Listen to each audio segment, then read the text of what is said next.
Good morning, good afternoon, and good evening, everybody. Welcome back into the Dragon's Den.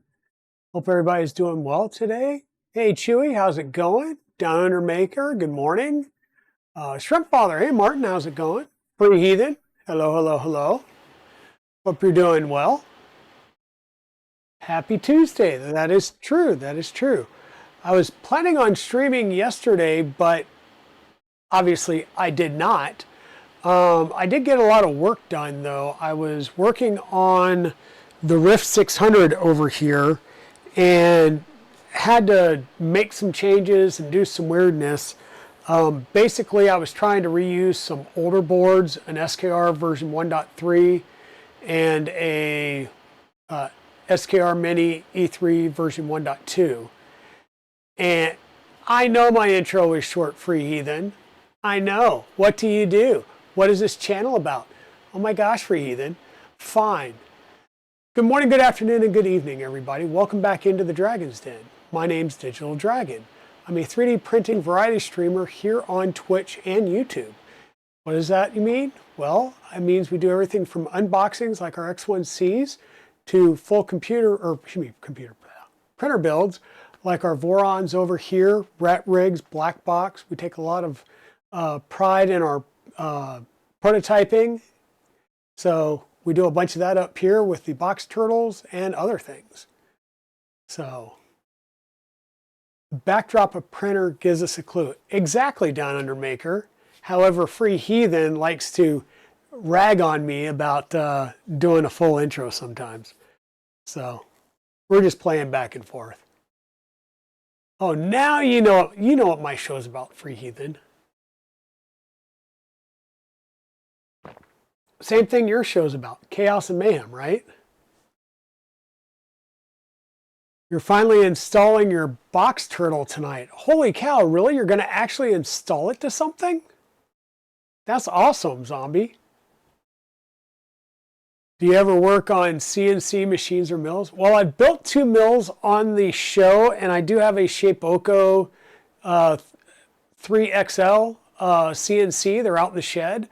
Now that it's starting to cool off a bit, I may be doing a setup out there because I now have all the parts printed to build the Casa enclosure for the Milo mini mill, which means pulling some of the electronics out and rejiggering the electronics into the enclosure. So that will be a lot more fun. And that also means that I will now be able to cut my own metal parts for some of my machines. So if I may continue now, Free Heathen, some of what I've been working on today, or not today, but yesterday, and I'll bring you guys over here some, was the Rift 600 over here. I finally cracked the code, and the code included taking both the old boards out, and I'm now running Big Tree Tech SKR Mini E3V3 boards, and everything is talking. And then I went to get the beacon probe down here, or excuse me, not beacon, the cartographer probe calibrated, and that's where I hit my next hurdle, which is the I don't have enough bed travel. So I need to do one of two things: swap out the hot end with something that's longer, not going to happen, or two, I'm getting some longer M4 bolts and standoffs so I can raise the bed up another 5 millimeters. So actually I'm going to raise it up like 7 millimeters, which will give me all the travel I need to then be able to set my Z offset. Okay, with that done, we are going to be working and continuing to work on the Micron build here that we're building for Zura. And yeah, we're going to continue on wiring because everything we're doing is fine and will continue to get done. But I just did another look, and like Steve builds, this tool head is cocked backwards, and I don't know why. I don't know if it's belt issues or what. I know Steve Builds had a very similar issue, and he did something to fix it, so I will look at his video and figure that out unless Steve Builds is here or somebody remembers from Steve Builds what he did, it might just be a point of adding a spacer because there's something at the bottom. I don't know if it's wire or what that's hitting and pushing the bottom out. It could be the wire routing for the Revo.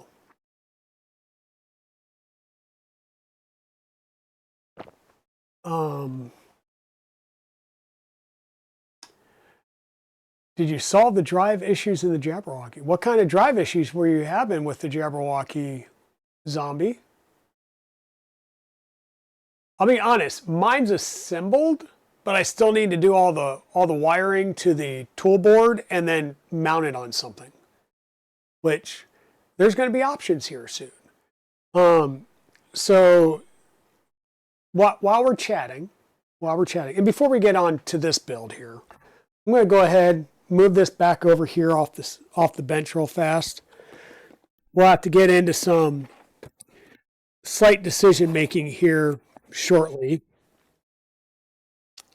But let me try not to dox myself real fast here.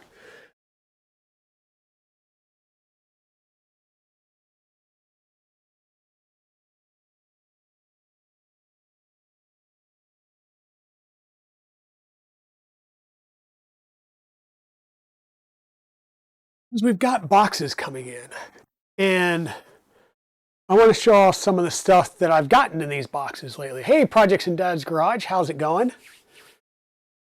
Seems to be a weak extruder hot end combo. Okay, so it's a conch hot end, which is comparable to the Bamboo Labs. I believe you're familiar with that hot end as well, and it actually flows a little bit better than Bamboo Labs.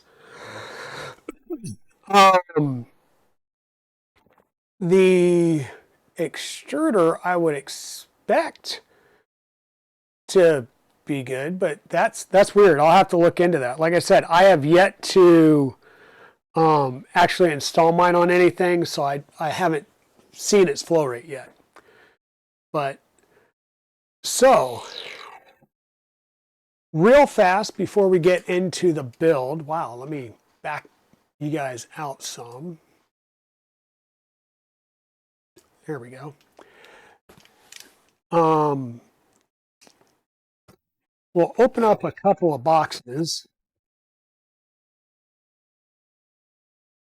as I dox myself anyhow, because I only got one of the two labels on this box. So this is a box, and some of you just from this printed part would probably be able to tell what this is going to be. But we will be putting this together in the very near future, as this is the, was it the Infiniflow S1? I believe that's the model of it. The Infiniflow, yeah, S1 automatic filament loader. And the version I got, and the reason these two pieces are so big, is I got the 5 kilo spool version.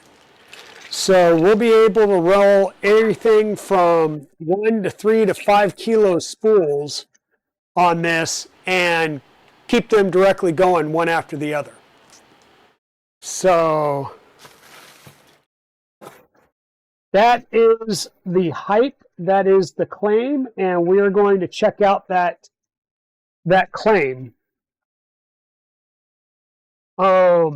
Because we do have some larger printers now with the Trident 350, the Riff, and we're going to be able to print some bigger parts. So there's also another system that we've been working on called the Optimus P1 down at Ecovate 3D.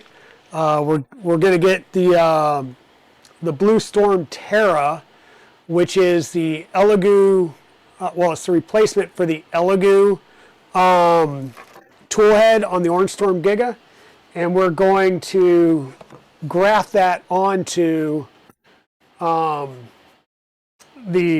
Optimus P1, or at least that is the plan. So with that, we will be doing this build on stream. It shouldn't take that much. I remember seeing Jeremy work with his some. but that is going to come up possibly Thursday, just because I need to get some stuff unboxed and out of the way. This box here is from Voxel PLA. I am now a affiliate with Voxel, so I do have an affiliate code for them. And I got in a few things.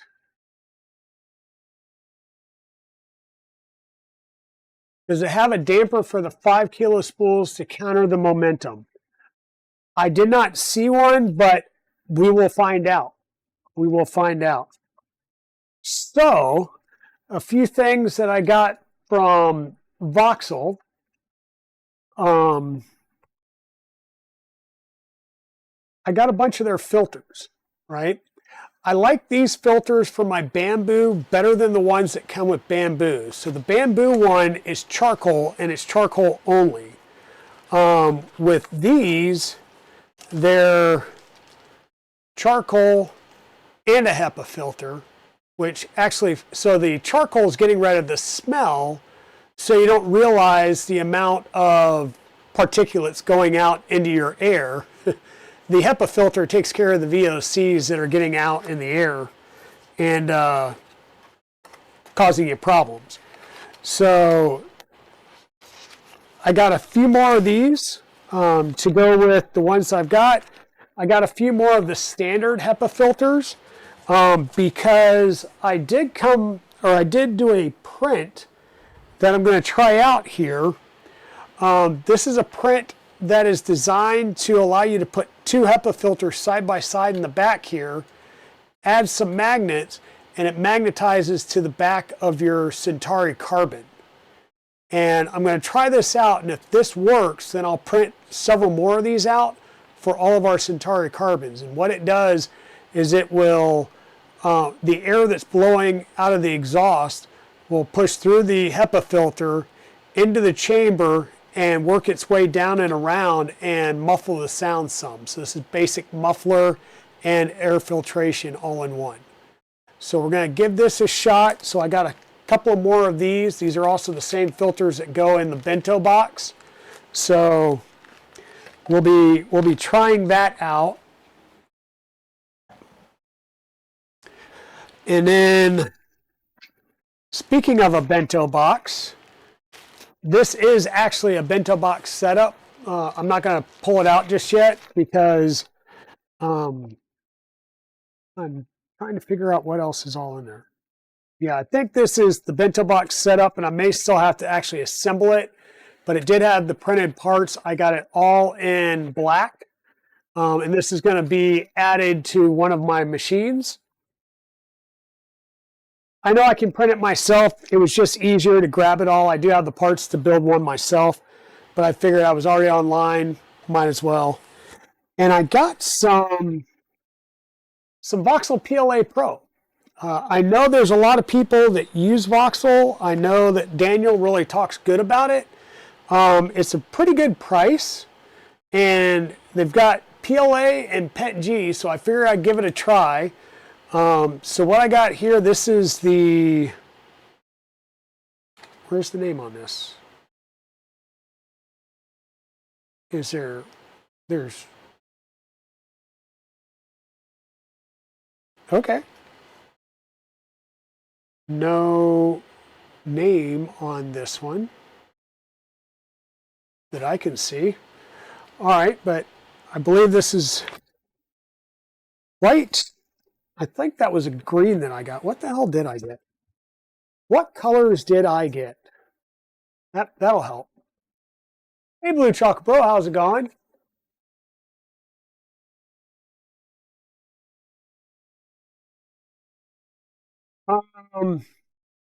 We got, that's what it is. That's their gold, white, black, straight up black, and a fire engine red. Not as good as a zombie hedgehog red, but I figure I'd get a few rolls of it just to try out and see how it goes. HEPA is a particle filter. It doesn't help with VOCs. It just catches the carbon particles. All carbon filters are depleted within a couple of hours, and what we do, they're very poor air filtration. Okay. Our HEPA filters are there. So that was that box. And I'm not going to get into the other boxes that arrived today. Hey, Big Jano, how's it going? Because I did get a care package. I say a care package. I did get an order from my friends over at KB3D. After building the 0G Mercury 1, the large one that we did, I have decided to go ahead and we're going to rebuild the first one that we did. That was done with a beta frame from Masumi that I drilled and tapped myself. That one is planned to stay the way it is. And when I go like that, the reason I say that is I'm going to replace the Z motor mounts. I'm going to replace the Z bed yokes with the SLM printed parts and the CNC parts. I will order new parts for the top and replace those with, yeah, why not? I'll replace it with the 9mm belts, and I will just reprint the tool head in the latest version of the tool head. So the E3 for M1, EVA 3 for Mercury 1 tool head, which is the same one I used on the other one. And all the components are going to stay the same, use the same boards, the whole 9 yards. This one I am literally just swapping the motor mounts out for the metal ones, the bed mounts for the metal ones. We'll redo the gantry to the metal parts, right? And probably 9mm belts. Why not? And we'll put the new panels on it.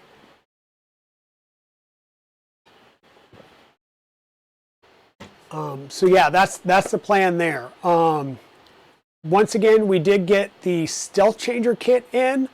I say kits. I did open that up. I've got the 4 tool heads, the top hat, the dock, parts, the carriage or the shuttle, the Hexa 6-in-1. Basically, I got everything I need to slap a tool changer, and the plan is to do it here. Now, here's where we have a problem. This printer right here, which is Fabreeko, has, it was printed, this is the first Voron that I built. It was print in place parts, or print in place, God. Print it forward parts, PIF parts, and it's purple ASA Polymaker and Sparta 3D fluorescent sparkle pink. I went to order, I made an order at Sparta 3D. They came back and said, hey, we're going to give you an option. De minimis is now gone. And if we send this order, which was going to be 10 rolls, I may pay $30 per roll and $80 a roll just to get it in the country. So I went ahead and canceled that order. I'm hoping things change soon. If not, I will have to figure out a different pink to use in this build when we go to do it. Or completely tear it down and rebuild it. Yeah, Sparta 3D is good stuff. I love it. I just don't have any, and because it's Canadian, you know, I'm keeping my order with Phil with Ember 3D for a few build plates, and God only knows what I'm going to get charged customs when that ships later this year. It's literally scares me. But hey, Waters, hey, Nemuric, Jano, welcome in. Blue Chocolate Bro, yep, you'll be back in a little bit. You need to take care. So a work call you need to take care of. Deal. Yeah. Sounds good. All right, Waters is back. Yeah, I'm going to see you down at the down at Ecovate tomorrow, Waters, so that we can get that quote paid for and move on. Okay. Oh, this is other parts for the S1. That would be bad. Lose parts already. Yeah, so I got to put that S1 together. Maybe I'll bring it down to the shop. No, I want to build it on stream. So I'll build it Thursday, but I will bring it down to the shop sometime. Waters. Oz Post has stopped all mail to the U.S. Exactly. I did see that they stopped everything coming to the U.S. because of the tariff. Yeah, that tariff stuff is turning into a nightmare. And that's about all I'll say about it. I do want to wait for Blue Chocobro to get back to finish with our cable, right? I did figure out the length. I did cut it. I do have it prepped and ready with the cable sleeving on it, so it looks nice, and got some heat shrink ready to go. And then that's where I started running into an issue of this is they call for a PG7 gland, right? Which is this gland right here. And unfortunately, come on, focus. That hole right there is not as big as this cable right here. So if I made it by hand, I would be able to run it through the gland, but not running it by hand and using this pre-made thicker shielded cable, which is good, don't get me wrong, I may not be able to use this one. I may have to use this gland, which is a little bit bigger on the orifice opening. So I want to talk to him about that before I go ahead and make that call. And we've got time. We can hold off on this. I mean, we're what? Only 10 builds in, or 10 streams into this build, and we're still not done yet? I mean, I still didn't figure out the 2-into-1 fan here for the part cooling fan. I still need to do the rewire or the repinning for our top end stop, as well as for our PZ probe. And I think what I'm actually going to start doing is working the bed stuff. So we still need to bring the fans in from the bed, and then the thermistor side down. So we can go ahead and start working on mounting the bed now.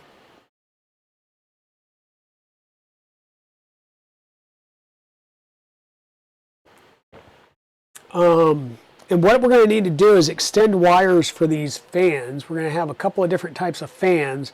And what I did was I just found some old fan wires. This was a fan extension wire, most likely off the Ender 5. So I'm just going to use this because I'm going to say, hey, that one's already done for me. We'll plug that in. We'll route it down through the bottom. We'll figure it out, cut it to length, terminate it, and then we'll come back and use the remaining wire on the other side. So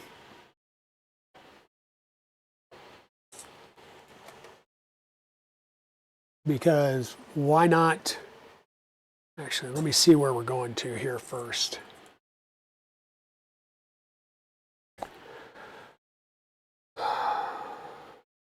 Fan over here.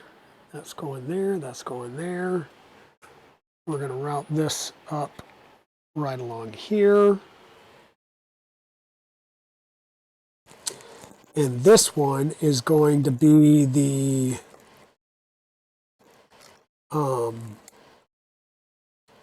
Nevermore fan.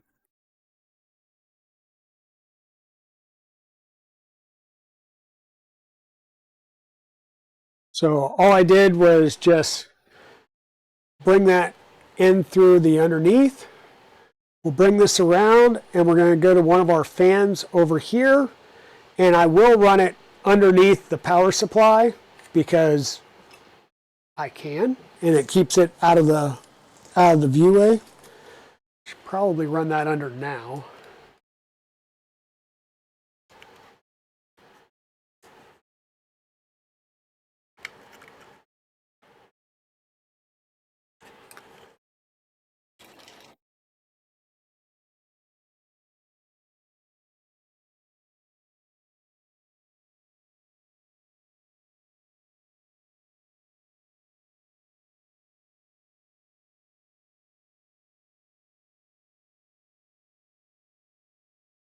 And I'll give it a little bit of room here. We'll cut this and then we'll terminate it. And be cognizant, the fan wires, like we're used to 2-wire fans here, but the pinout on the board here, I believe, are all 3-pin fans. So we need to look at our Leviathan board. Hey, Miss Dragon, how are you doing? Good question. I'll need to talk to like maybe Pez Liz and see if she can get. I know Sparta's supposed to be at the show. I may reach out to them and be like, hey, if you're going to be at the show, you know, is there a chance that you will be bringing filament and selling filament? They may not, because they may get hit with all that import duties just crossing the border with it. And that's the fear of anybody that's flying in, is they may get hit with import duties even if they're trying to bring filament for their own booth. Okay, so what I need to do here is I'm going to look at the Leviathan config file. Let me at least come to the browser window here.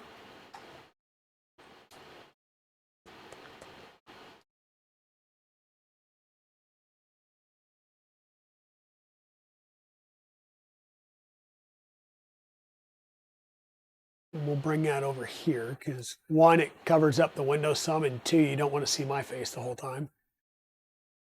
Just kidding, I was going to sit down.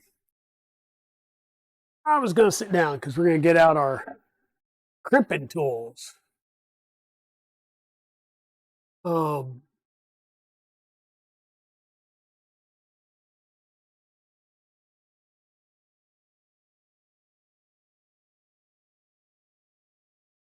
Yeah, I mean, I have no problem paying for the filament. If they can bring it down, I'll pay for it.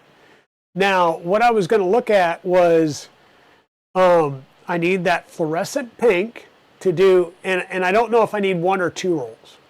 And then I was thinking about redoing the box turtle that's on Iron Dragon, which is the trident in the corner there. That is, I think it's Sparkle Fluorescent Red and Sparkle Old Copper from Sparta. And I'm out of it. So in order to do anything that color matches that printer, I need to get filament or redo the entire thing. And I really don't want to redo the entire thing. All right, what I was going to do is I needed to look at the Leviathan pinout. So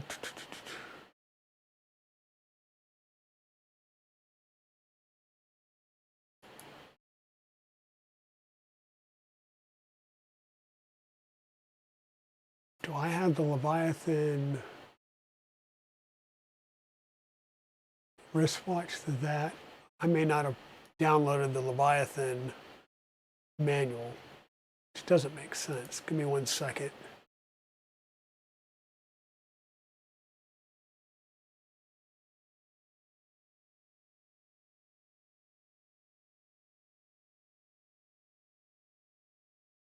Huh.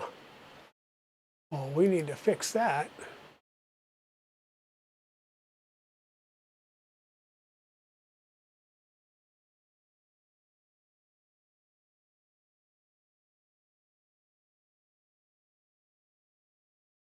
Okay, go away with all the AI assistant stuff, please.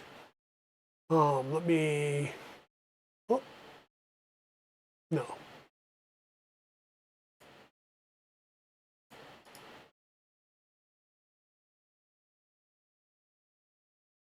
There we go. Sorry, almost back from the ads. You have ads? Why do you have ads, Waters? So what I want to try and do is drop down here. I need the pin assignment.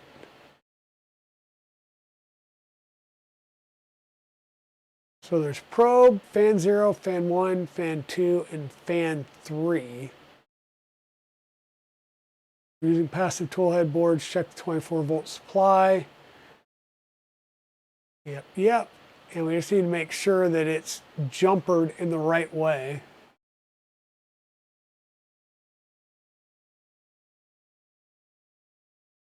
Set jumpers 24 volt is 5 volts. Selection may cause 5 and 24 line to be shorted. That would be bad.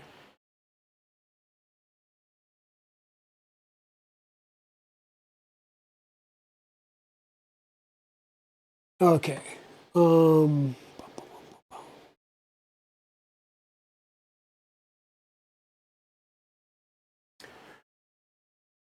right. Sorry, I just shoved my head in the way.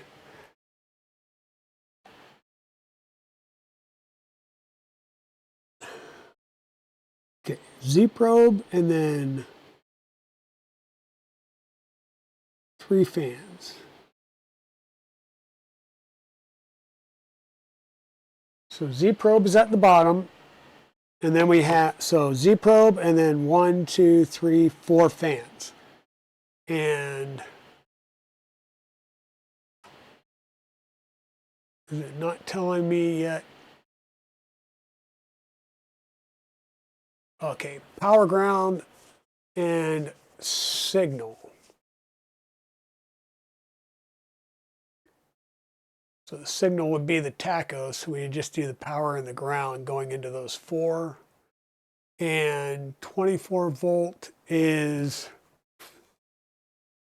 the having the pins on this side, so the middle and the top, which they are. So that's good. Now, I don't know where we put these at because we've got, normally the first 2 fans would be like the tool head and the part cooling fan, and then you would go into your controller. So I am going to select the last 2 fans here. We're just gonna have to remember, because I know we've done, I think we just did the boards, flashed them. I don't think we did any config of the boards.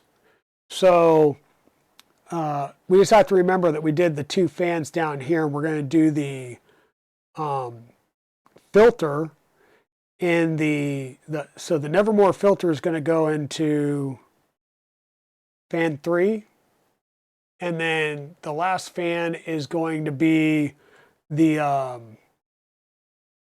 the one's going to the bed fans.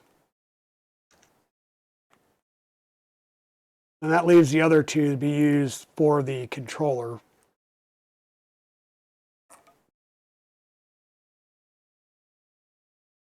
Since we don't need to separate things out as much.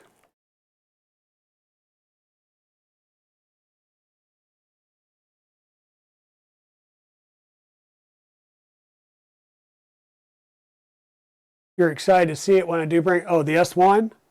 Yeah, I'm interested to see, how it looks and hopefully how it works. I know some people have said that they've had problems with it.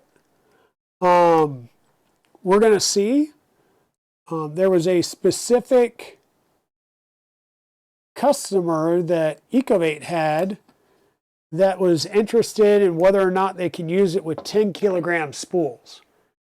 Now, I think technically you can use the mechanism, right? The mechanism being the actual extruder and stuff like that.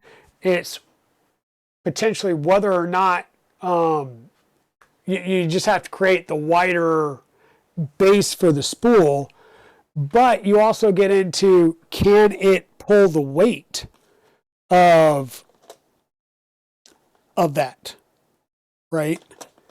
That's going to be the other big question, is whether or not it can pull the weight of a 10 kilo spool, because that's what, 22 plus pounds? Is it the S1 or the S1 Pro?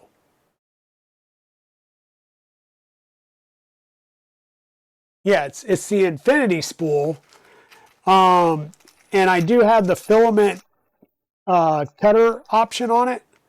And what that is if there's a tangle on the spool, which I'm dealing with that on one of my printers right now, where there is a tangle and it's driving me insane, because I just have to listen for it as it starts to get jammed and then go and mess with it, because it was mid print and I wasn't going to try and unload it and pull out the issue.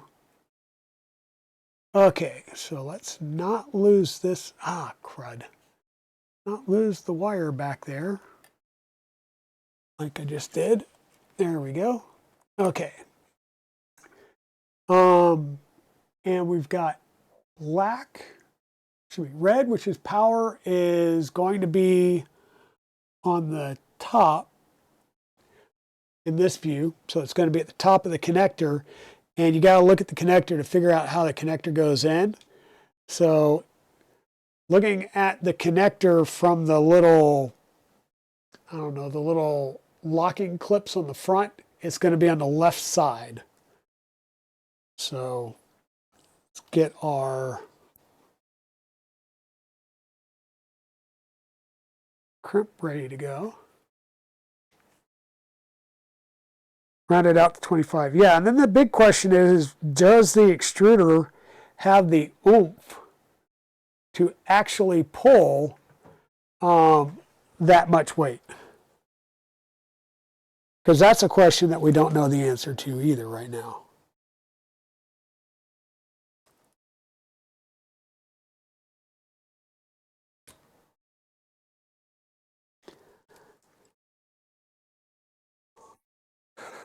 Yeah, I could have picked a lot better way of crimping this bad boy.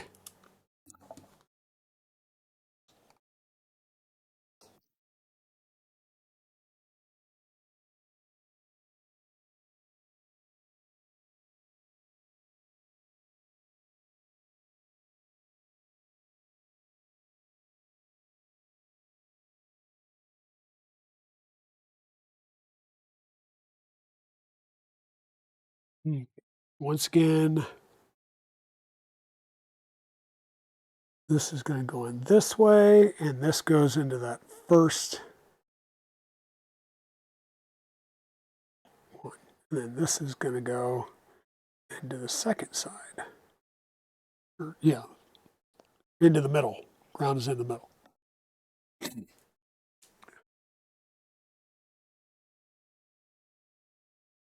Well, it's the Infinity Spool S1.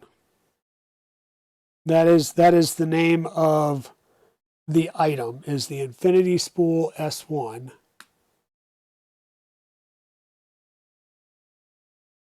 And then it has, I did get filament cutters with it, which will, like I said, based on too much pressure from pulling it, it will cut the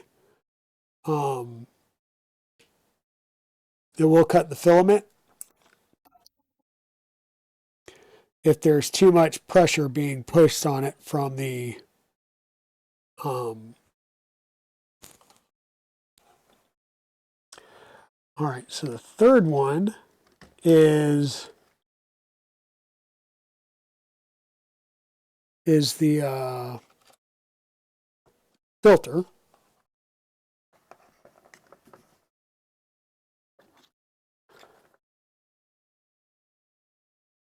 There we go.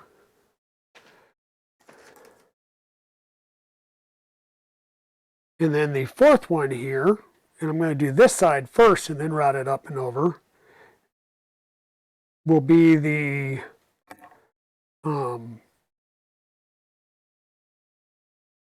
bed fans.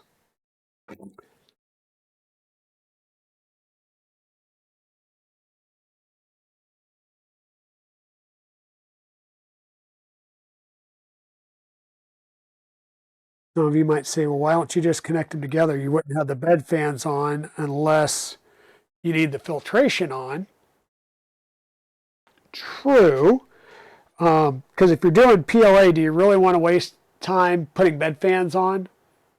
Right? If you're doing like 50, 60 degree for the bed. Really, doing the bed fan at that isn't going to be that tremendous of a help. It'll help a little bit, but it's not that tremendous.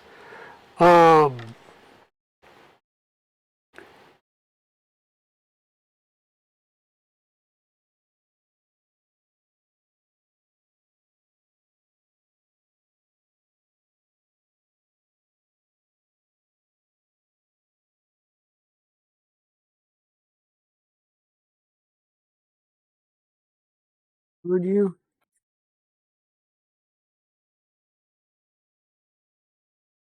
First failed crimp in a while.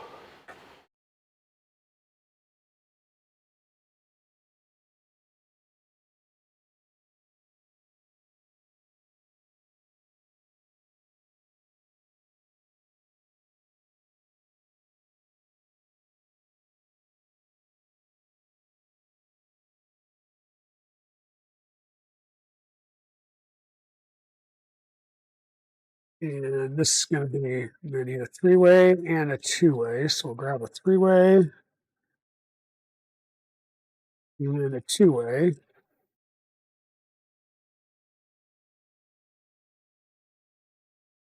And I need to really go through and grab all of my various JST crimp kits and put them all together because I've got from all the different tool heads and everything and LDO kits that give you so many extras. I just need to go and get them all sized out and put in the right spot.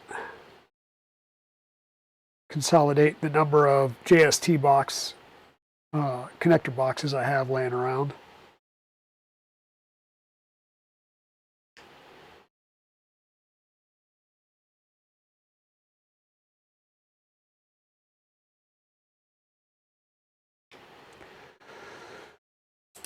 So Miss Dragon, how's everything going with you guys? Hopefully everything's going well and you're not having too much craziness going on over there. And if you guys don't remember, Mrs. Dragon is back in Colorado visiting the family.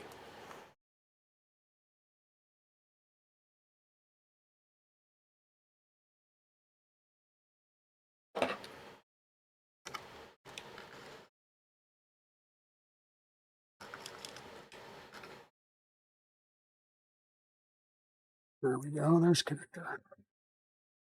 Okay. So third fan is the whatchamacallit. Fourth fan port is the bed fans. So we're going to bring this up over the side and then bring it over when we go to connect it in. So we're just going to leave leave ourselves some space here. We'll cut this and we'll be able to terminate that side.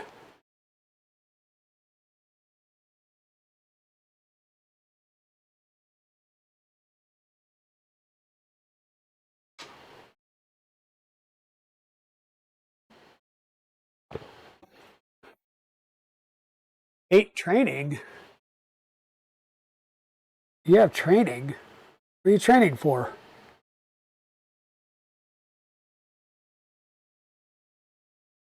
Okay, so on this one,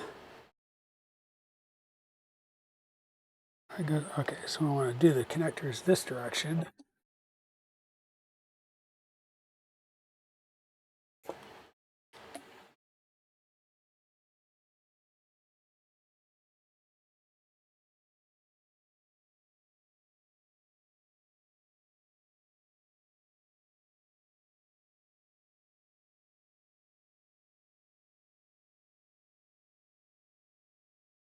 You were just reading about the closed loop drivers on the S1 catching fire. Are you talking about like the Anycubic Cobra S1, or what S1 are you referring to there?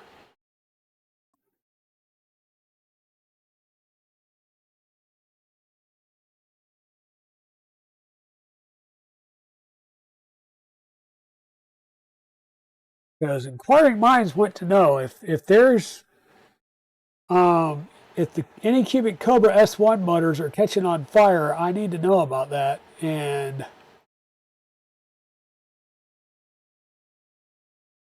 we will put that in timeout.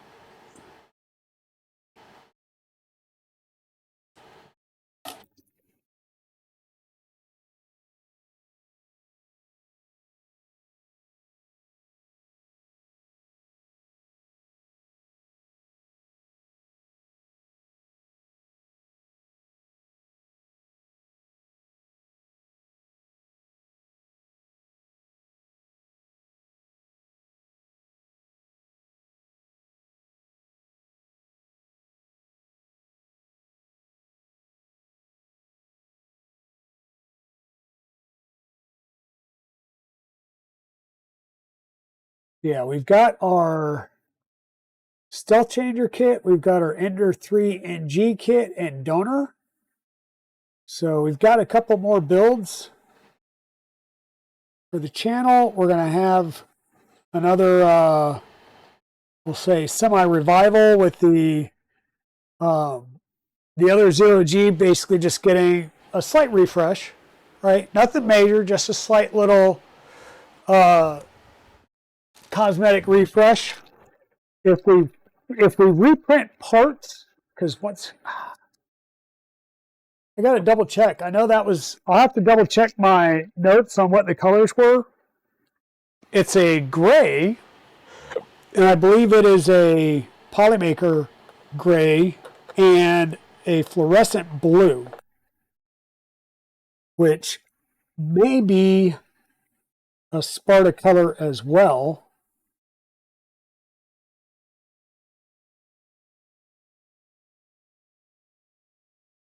Okay, and once again, we've got cable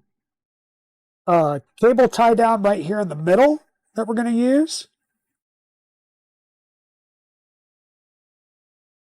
And then one over here on the side.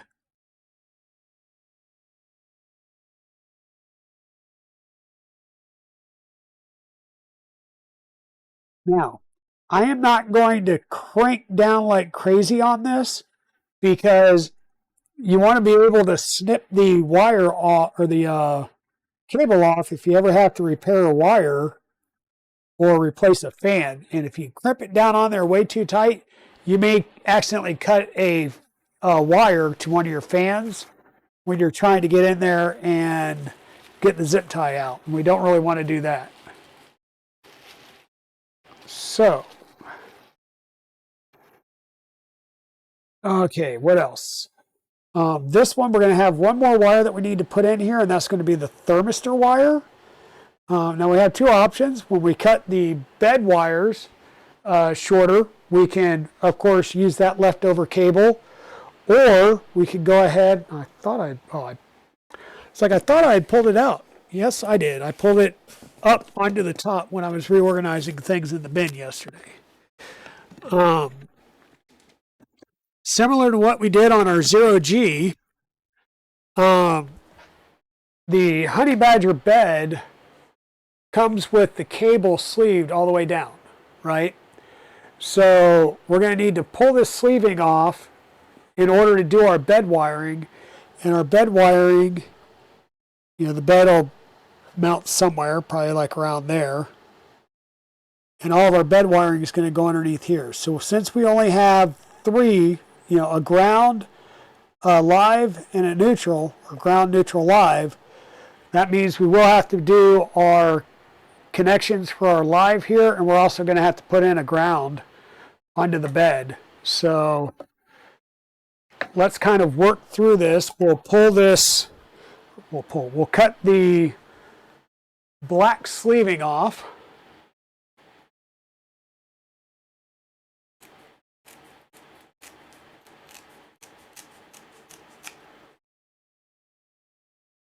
You want to be careful when you're doing this so that you don't inadvertently cut a wire, a nickel wire.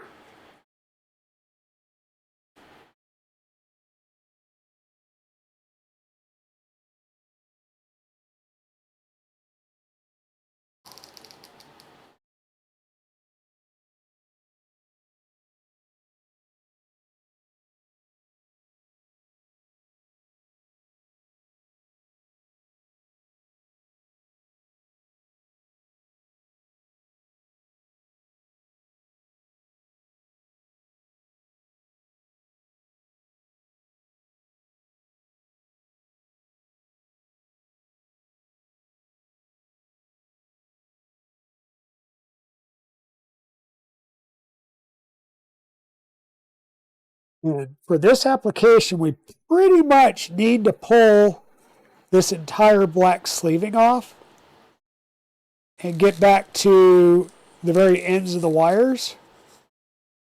So I'm just going to keep moving my way back.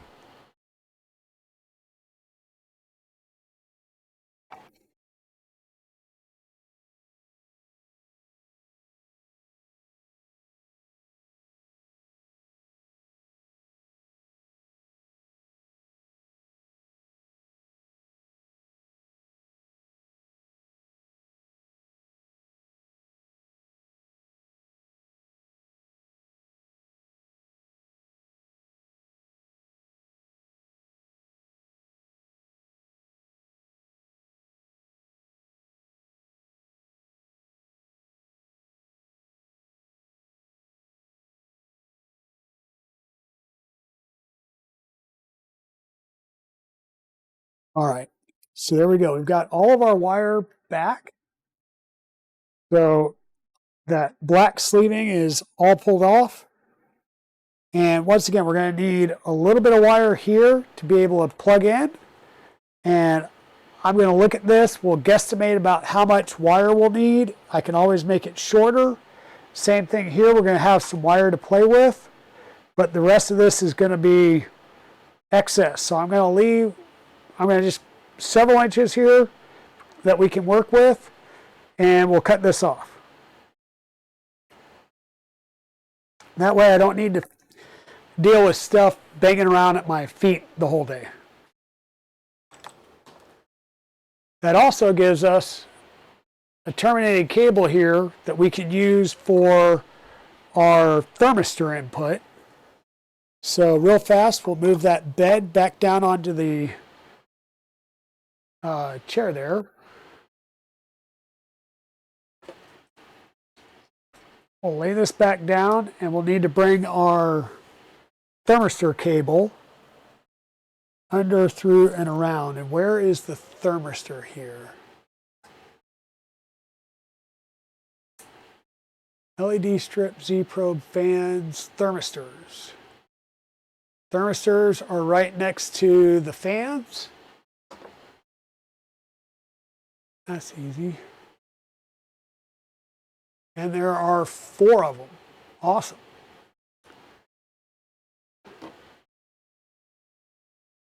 Adult eyeballs.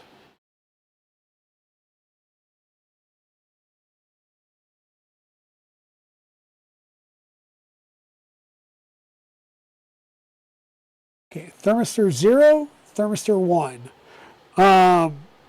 We're going to go into thermistor 0 because the other thermistor is going to be up at the top. Actually, thermistor 0 is normally the thermistor 0 is normally the tool head, and thermistor 1 or THB would be the bed. So let's go into thermistor 1, because once again, thermistor 0 would normally be the bed. Or excuse me, thermistor 0 would normally be the tool head. Gosh. Hey Ozzy, how's it going? Looks like I need a bigger room. Yes. Yes. There are conversations occurring right now concerning additional space.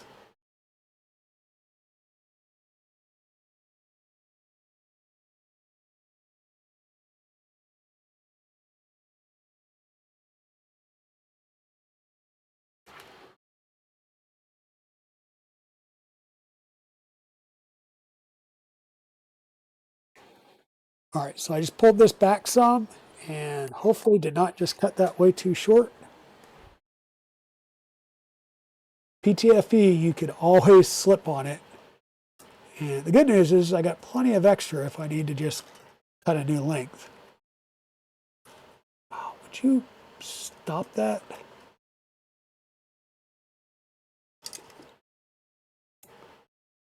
Fine.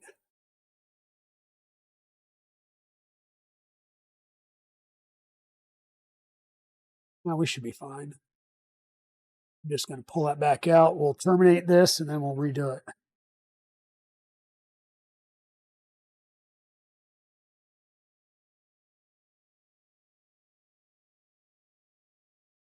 But yeah, there's conversations happening. We are looking at potential dedicated shop space in the local area.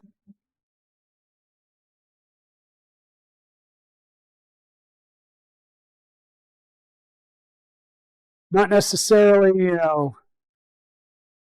plans for selling space.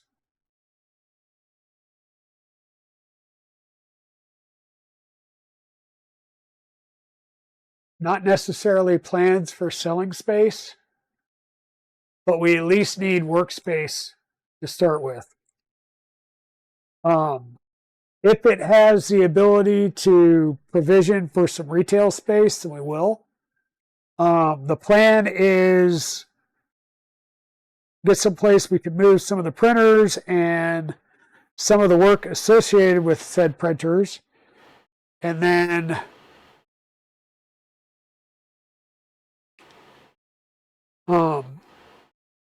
potentially sell parts and stuff like that. Like I don't know if I'm going to wind up doing any actual like commercial printer sales like Elegoo or whatever, right?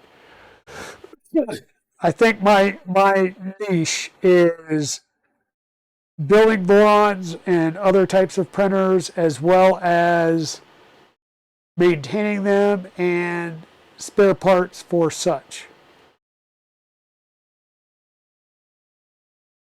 which is what I'd be looking at doing is bringing in spare parts, motors, boards, things like that for the tinkerer and hobbyist in the local area because we still don't have anybody catering to that dynamic at this point.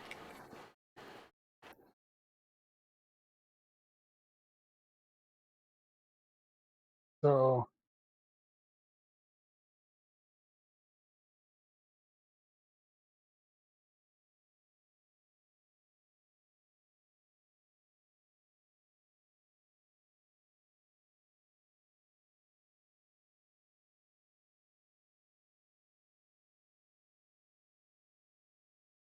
but yeah, what you see here is only a smattering.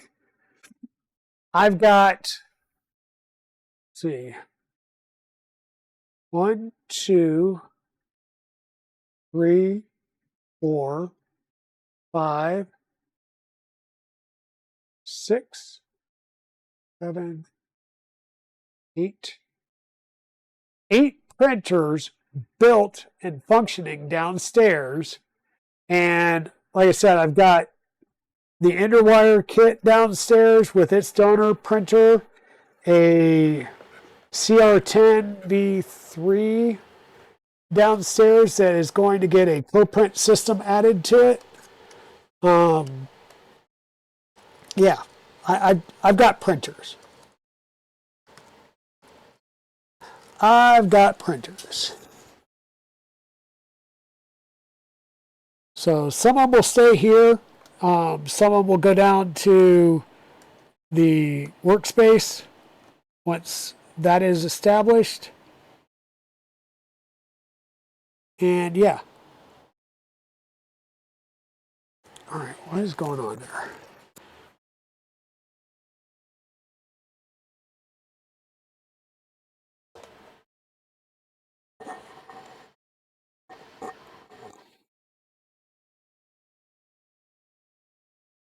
I was just a weird feeling. So once again, there is another cable tie right there. So we'll use that, and that will tie down all of our fan and the thermistor wire that are going to the underdeck panel. The thermistor wire that's going to go to the bed, I am going to leave not in this particular zip tie. Okay, so now all of this underbed wiring is done, and there's our wiring heading to the underdeck. Right? I will scoot this over. Actually, I can't scoot that over. We're going to need to mount the bed.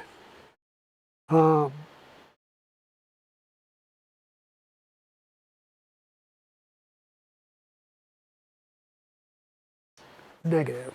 I need to do some wiring on the bed first.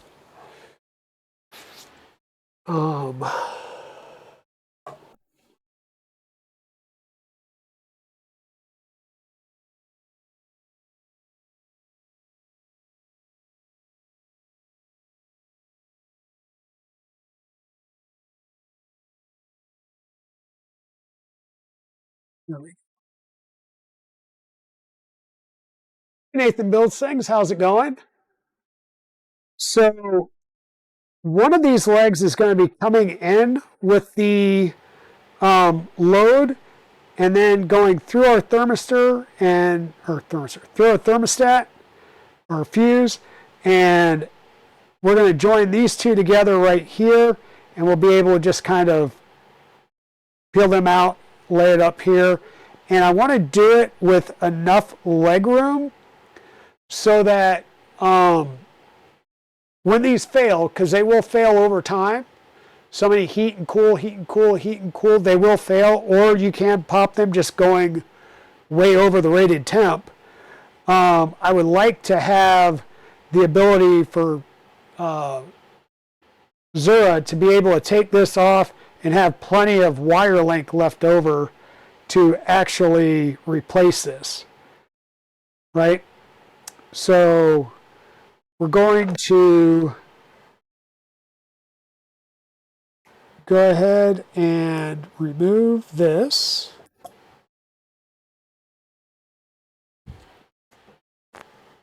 Move that. And there's various ways you can do this. I'm going to solder them together. You can solder them together like this with the butt joint and then just kind of lay them out of the way. You can bring them up together, twist them together, solder them, and then put heat shrink over it. It's up to you how you want to do it.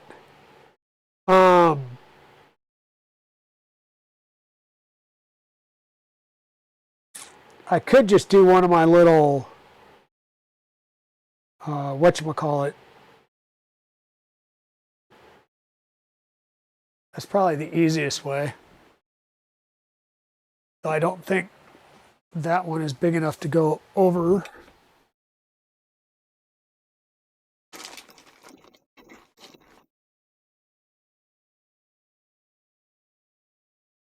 Where are they? Give me just a second while I look for what I'm looking for.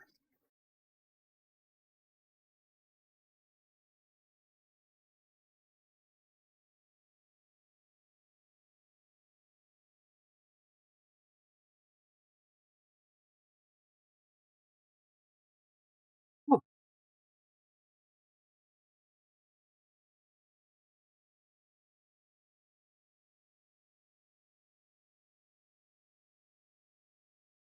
There.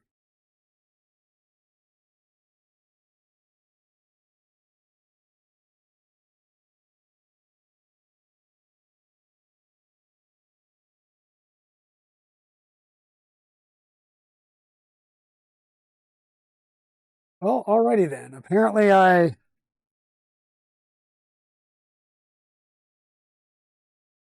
have moved them.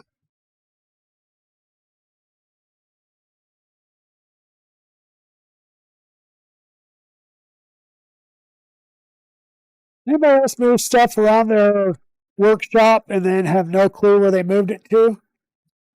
Or is that just a me thing?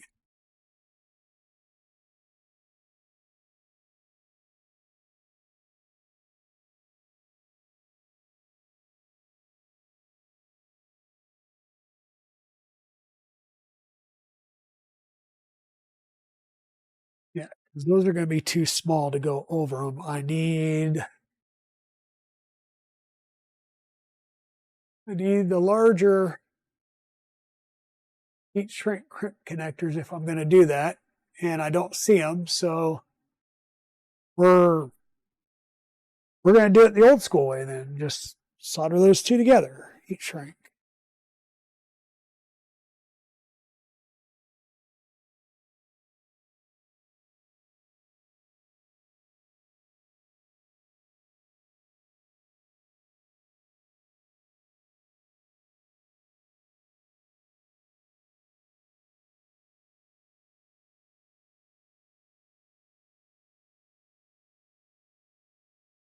Yeah, I'm doing pretty good. I'm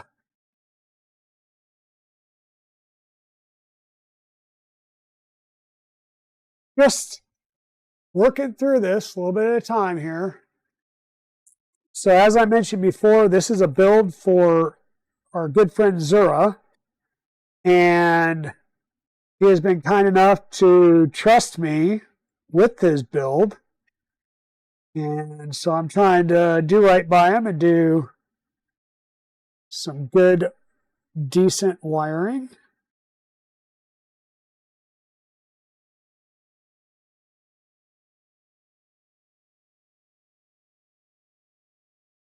And if you've never used Omni Fixos, why not?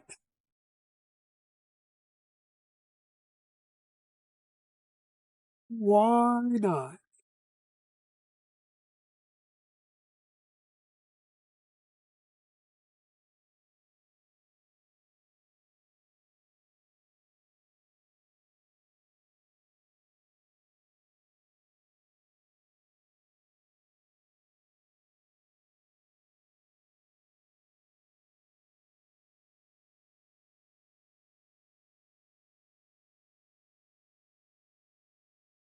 So I'm just getting those wires prepped.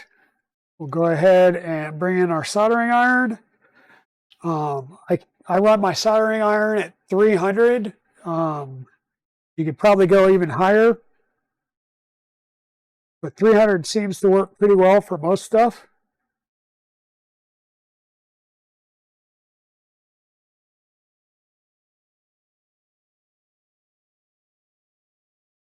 Then I can clean it off.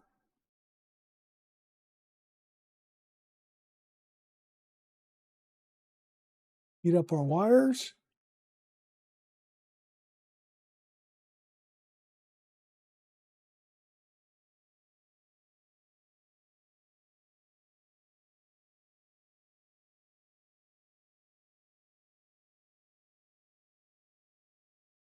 And as I'm doing this, I'm running the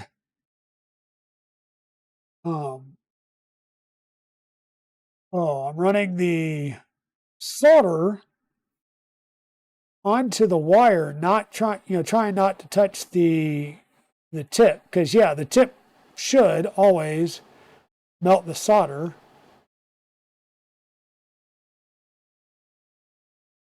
But what I'm trying to do is ensure that I've got a good connection all the way around.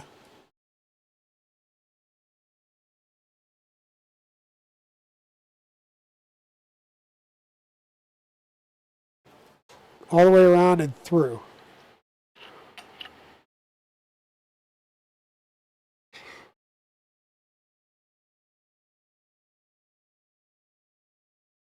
Nice, good. We'll bring this up.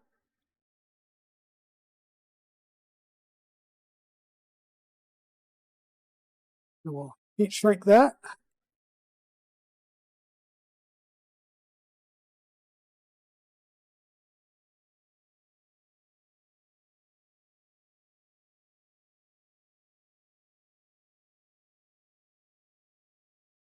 And there's a good service loop that will let us replace that however many times we need to throughout the life of this printer.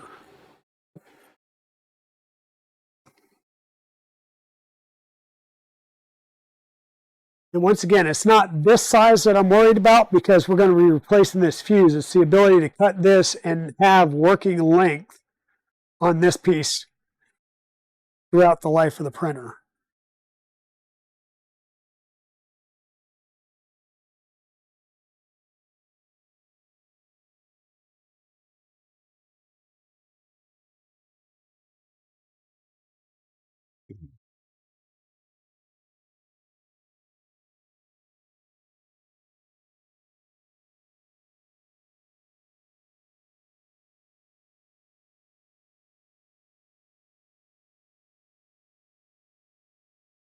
Father's Day this weekend down in Australia. Okay. Didn't even think that different countries would have different dates, dates for that holiday because ours is in July, June or July is Father's Day here in the States. Okay, so now we've got our load, our neutral. We'll have our, this will be our JST to the, whatchamacallit, the thermistor. And then we'll also need to add a ground in here and be able to ground that bed. This might be where I've got a pre-made ground lug that will work.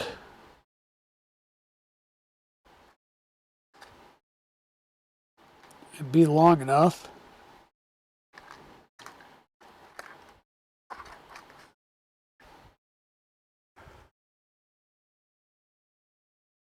And of course, I'm preferably looking for one that's one, the right color, and then two, preferably already has a ring connector on it, because that would be the preference would be for a ring connector.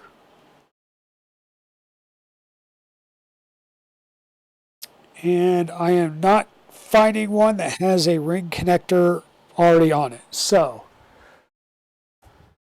we'll just use one of the ones I have here.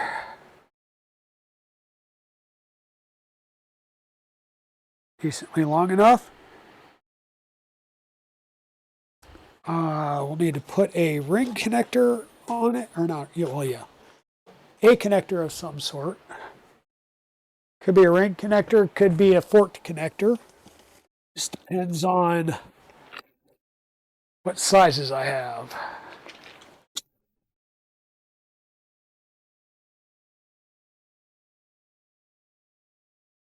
And what size screw is that?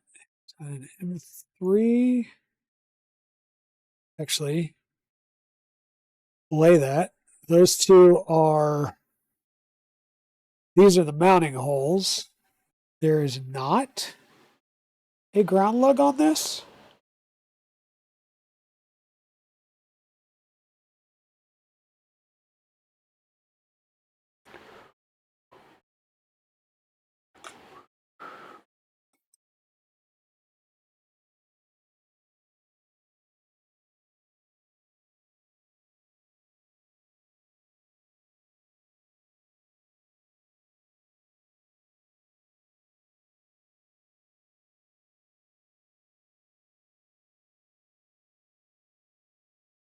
Normally there's one on each side.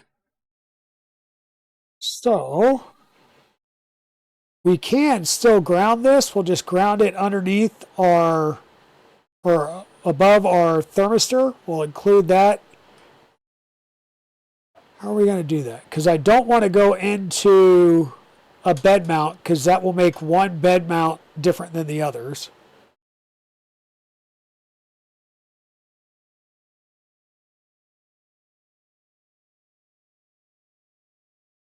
Because if we go under, maybe this will act as the washer to crimp that, and we should still have electrical connectivity through our screw down in there.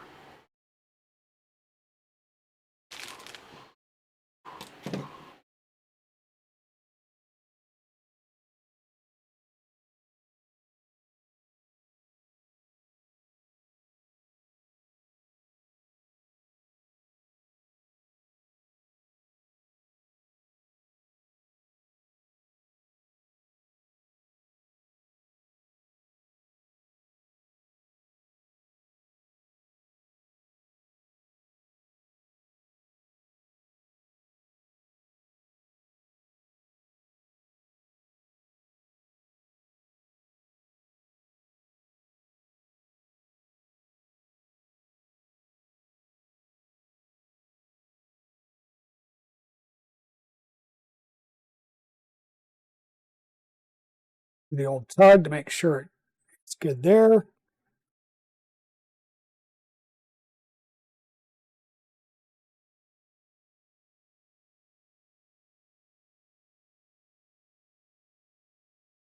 A little bit bigger than I'd like, so we will leave the screw on there, or the washer on there.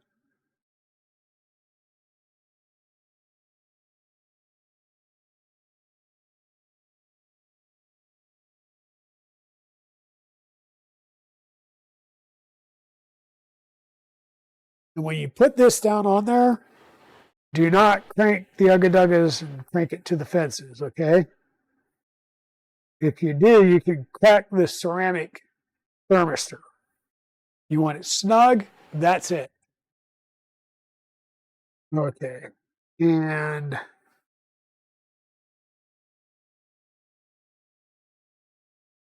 there's those wires, that'll work.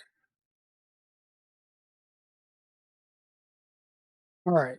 Now what we're going to need to do is scoot this over the side. We'll figure out where our bed is going to mount to. Means in the CAD. In the CAD. Where's the CAD? There's the CAD. Do we...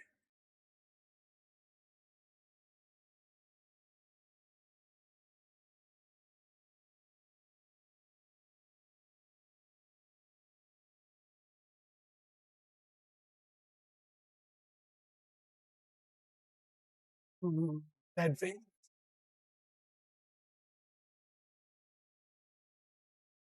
Okay.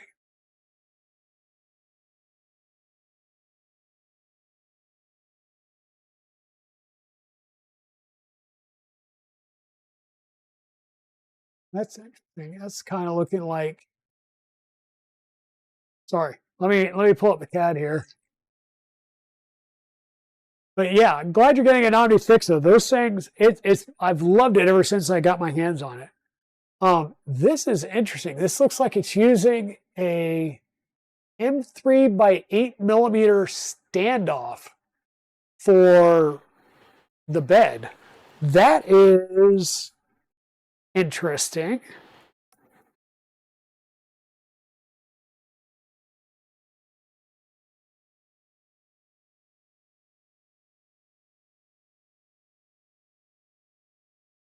So there we've got our release. We're good there. What we're going to need to do though is M3 by 8mm standoff. I do not remember seeing anything like that in here. I believe we had the standard, whatchamacallit, thumb screws that you would use as standoffs. Yeah. So we've got the standard knurled nut, M4 knurled nut that you basically use as a standoff. That's interesting that they show a M3 by 8 standoff.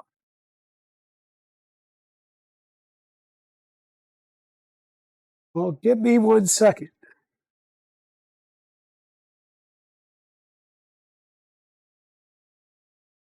What size standoffs do I have?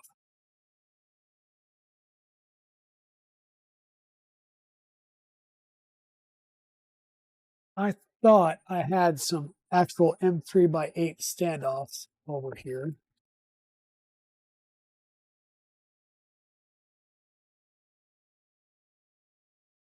Or I should say, let me rephrase that. I thought I had some M3 standoffs over here. The question is what size and length?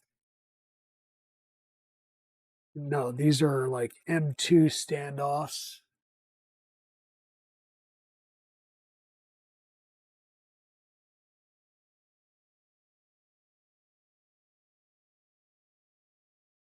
Okay.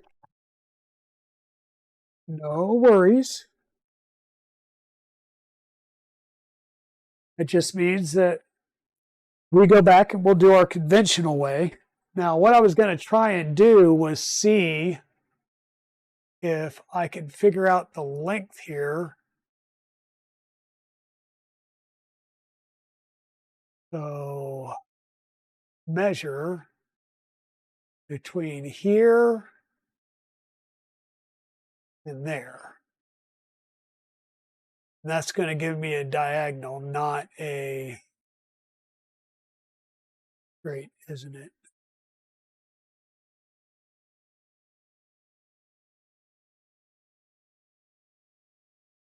I'm just looking for how far of a setback it is between the bed and the front of the machine.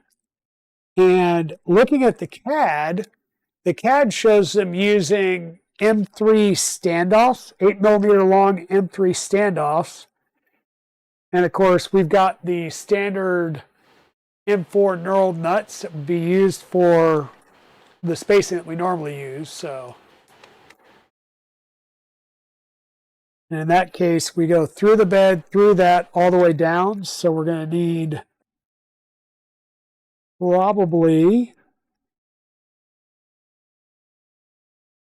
25mm socket heads.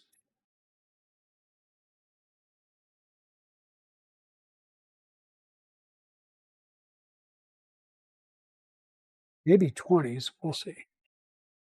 Slide one of these through. Slide one of these. We'll see how much extra we have. That would be way too much. So not 25s. We're going to need more like maybe M3 by 16s.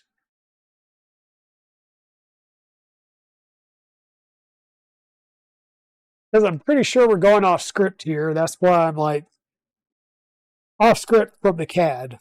Let me rephrase that statement.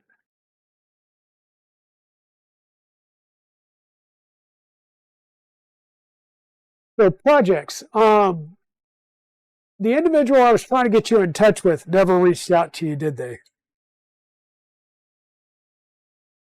I'm assuming that they really want you to reach out to them because that's the easiest for them.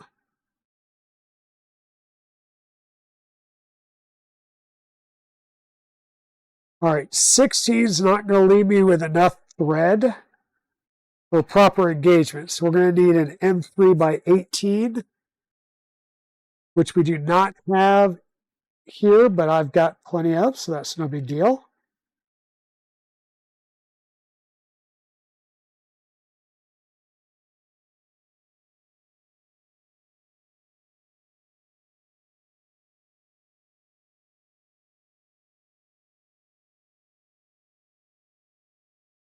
There's M3 by 18.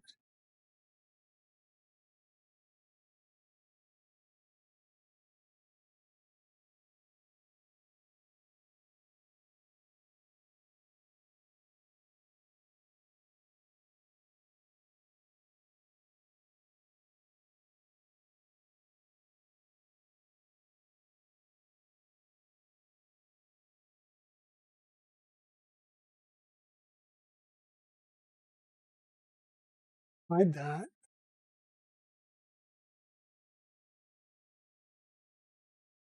Hide that.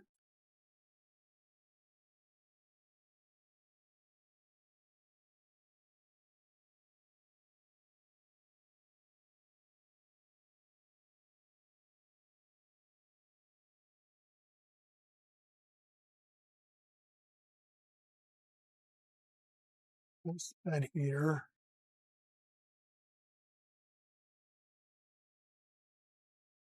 Oh, what the hell?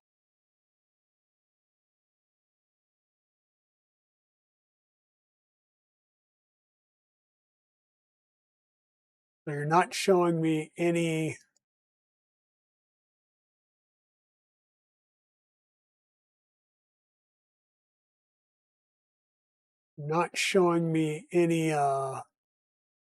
screws that are going in there. I'm assuming that would be like M3 by 8 if you were using standoffs to go down in there.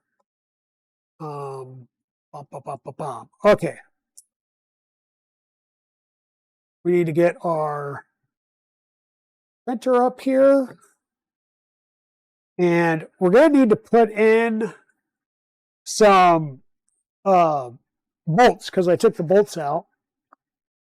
And this might be a good place to put, I say bolts, M3 nuts. This might be actually a good place to use our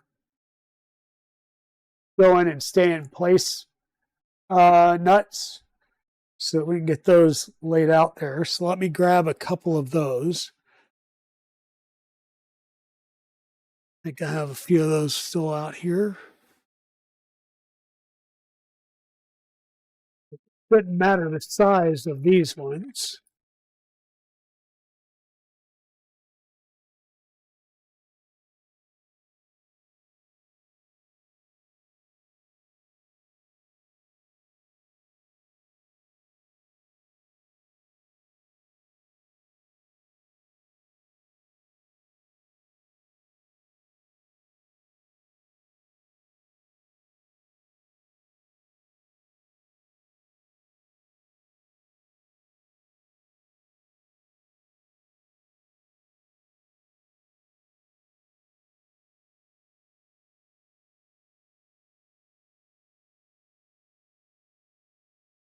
Okay.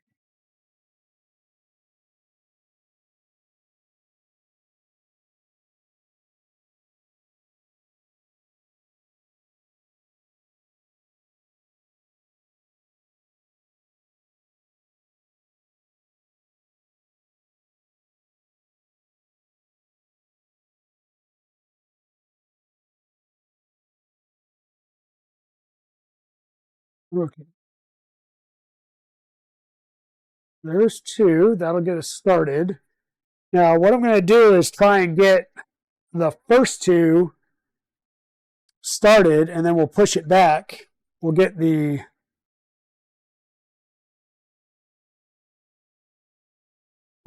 other two started.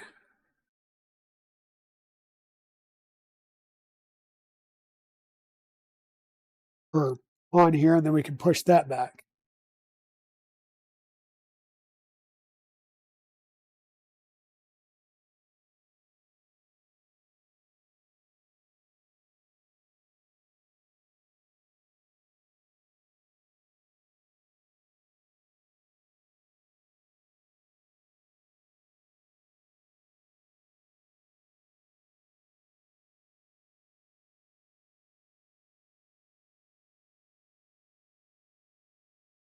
Question is always, did you get lined up on the nut? Yes or no?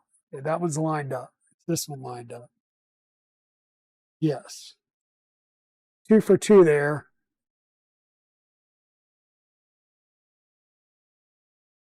I had a good thought process.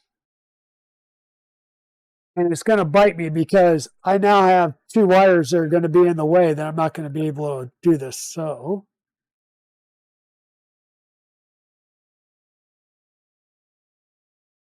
and I put it on backwards to boot. So that was a grand idea, poorly executed. You go down there on that side of the wire.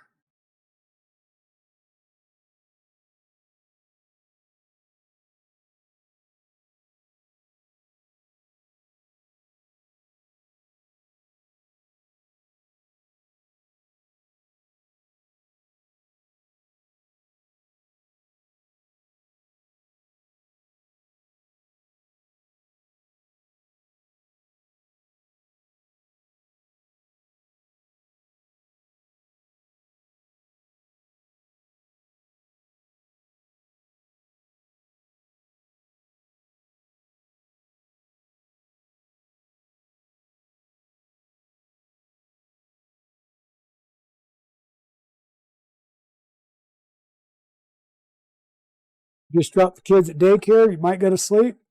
Hey, that I will not fault you for that. Okay. So now what I'm going to do is pull this forward slightly, and that's going to allow me the room I need to go ahead and do my other wires here.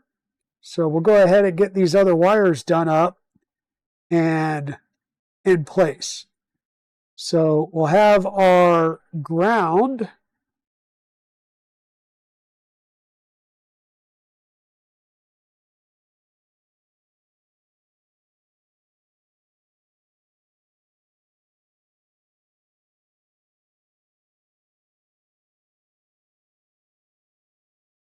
This one's going to be our neutral, which is the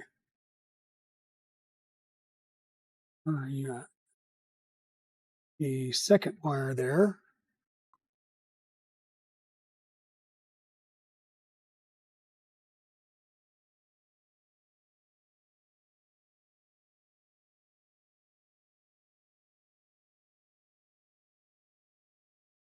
Now remember, when you're doing your Wagos, you need, it says 11 millimeters. I found, 10 to 11, you're good for getting your stuff in your Wagos and getting it all latched down nicely.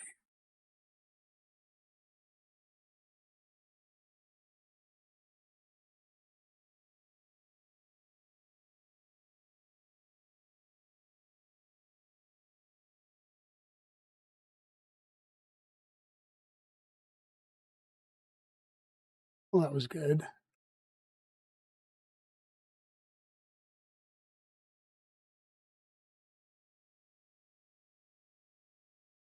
When you're checking it, your Wagos are good. Try not to pull your Wagos out of the holder.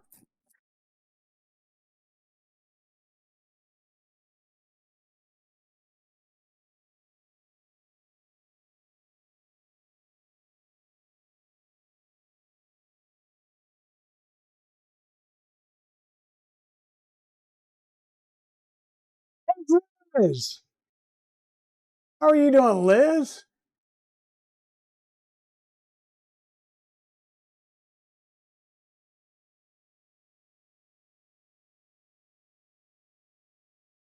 Your wife's on the other side of the continent, so you're alone with a 4-year-old and a 2-year-old. Oh, I feel sorry for you, dude. I too, and my wife is on the other side of the continent as well. She's over in Colorado, and so I feel your pain there. Except I don't have a 4 and 2-year-old. It's just me. So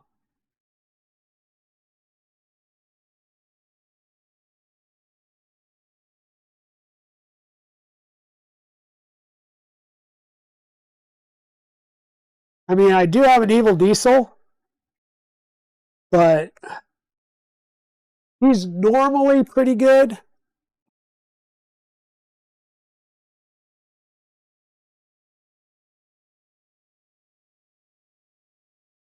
You're great. You may make some coffee. Well, I've had my coffee.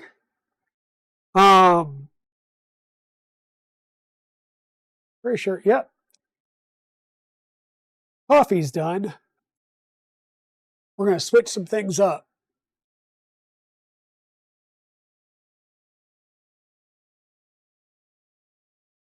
Mostly Scotch. Yeah, Scotch works.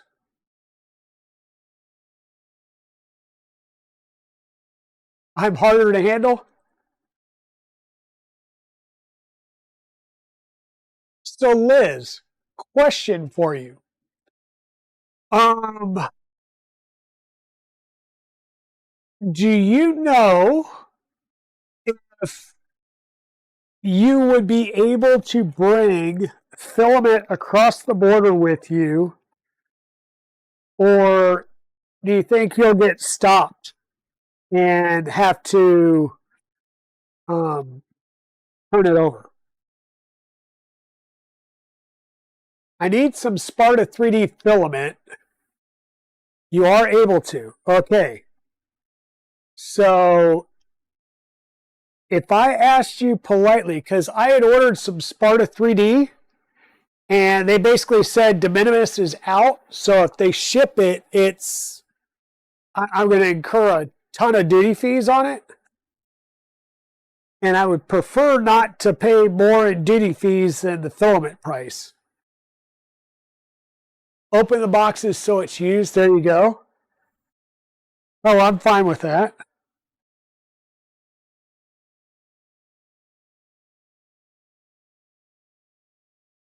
Now the question is, you're flying, right? You're not driving over?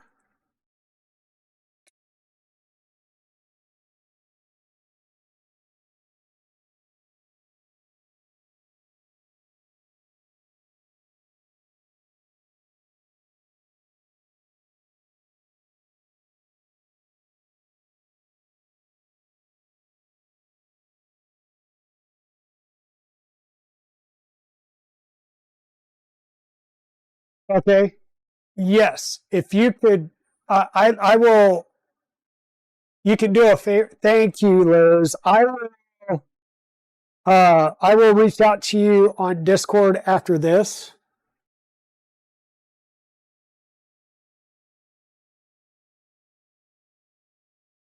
Yeah, the reason I need Sparta is it's what Fey Dragon and Iron Dragon is. The Trident and the 2.4 that sit behind me. And the Stealth Changer is going on Fey Dragon, which is purple and Sparta pink. And then, well, it's Polymaker purple and Sparta fluorescent pink.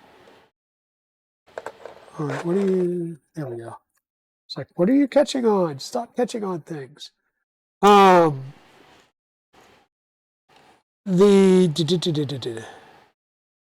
goodness gracious, brain stopped functioning like automatically. The desire will be to keep those colors as I do the Stealth Changer build. And then I would be looking for the Sparkle Fluorescent Red and the Sparkle Old Copper for the Trident to do a box turtle with enclosure build on the Trident. I mean, it's got a box turtle, it's just not the um,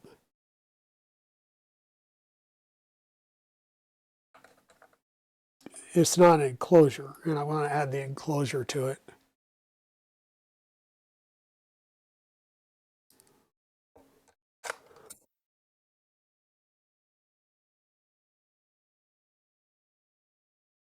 Okay.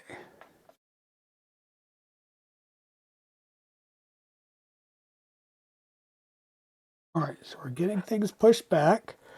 Now what I need to do is figure out the distance between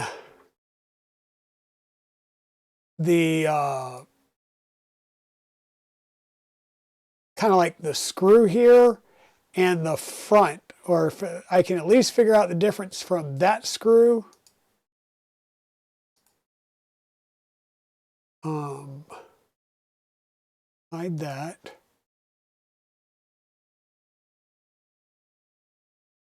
Yeah, let's measure from that screw to that face. 23-ish plus 15 because we're going all the way to the front. I was about to say 20. So this is not 2020. This is 1515, Luke. But yeah, I will reach out to you on Discord unless you want to ping me your address already while on stream because I know you'll be streaming later. Um, so we need to go back 15 and 23, so 38.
So I've got this one.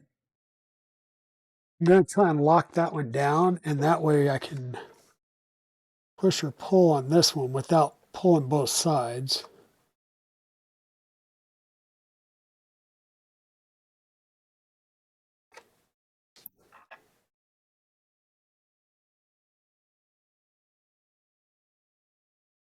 Okay.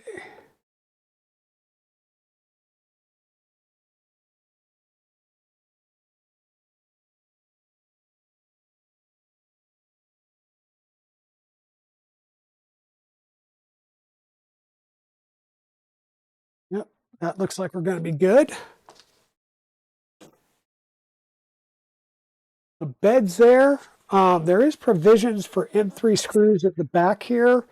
If I remember right, you just screw some M3s right down at the back, and that becomes your bump stop for your build plate. I'll just throw a couple of M3x8s back there for now.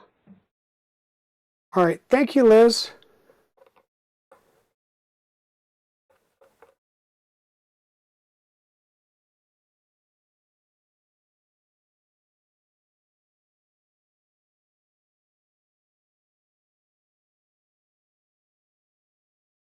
And once again, these should not stick up tall enough to catch the nozzle or anything. It should just be tall enough to catch the build plate, which will make it easier to align. Ever so slightly proud of the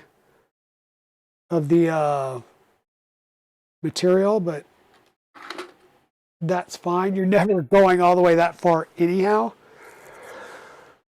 We're doing piezo probing here, so it's not like we have the sex bolt or anything back there. So, all right, so we've got our bed wired up, bed mounted. We need to finish some tool head wiring. We need to finish some tool head wiring.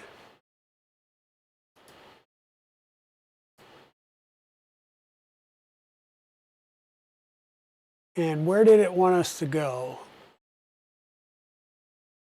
Part cooling fans go into fan 2, so we still need to do the part cooling fan wiring, which will go into fan 2 right there.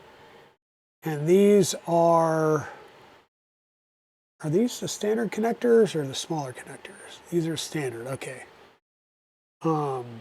Might need to make that a little bit smaller.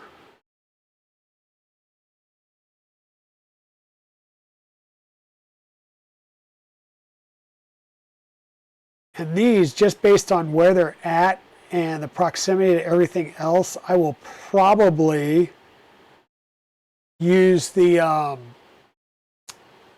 use my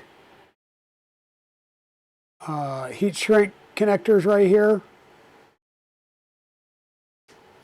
That way I've already got heat shrink and everything else available.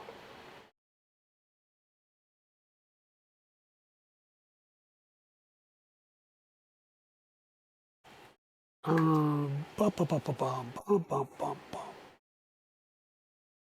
I'm like, what am I looking for? These.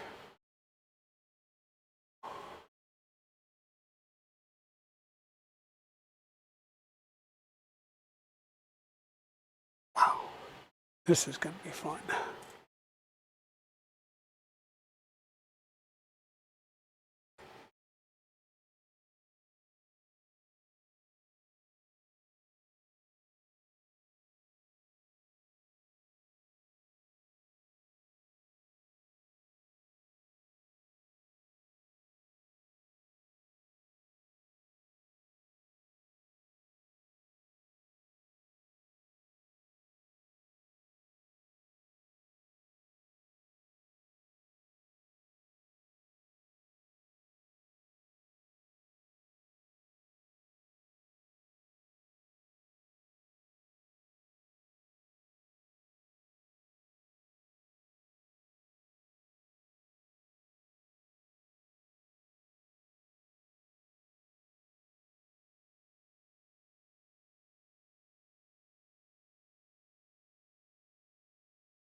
Hey, Stay Creepin', how's it going?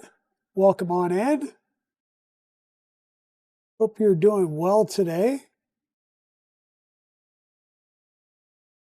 We are working on some wiring and apparently some poor life decisions in the process because I feel like I have made this way too tight for what I'm doing, but it's life. As you try and get better and make things tighter and tighter, this is what you wind up with.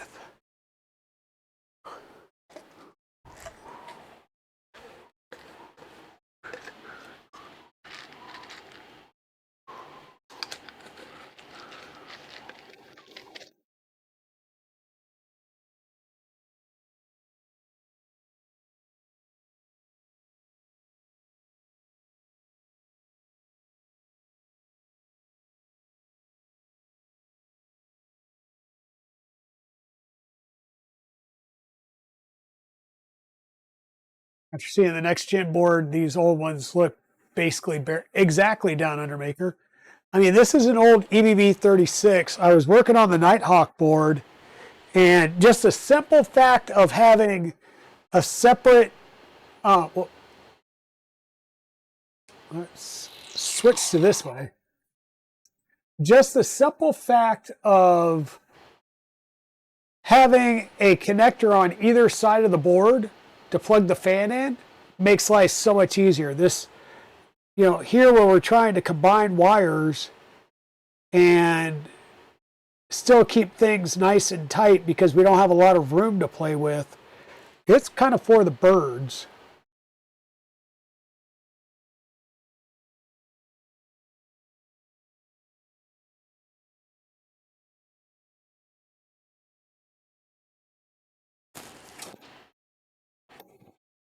Okay, and I'm going to have to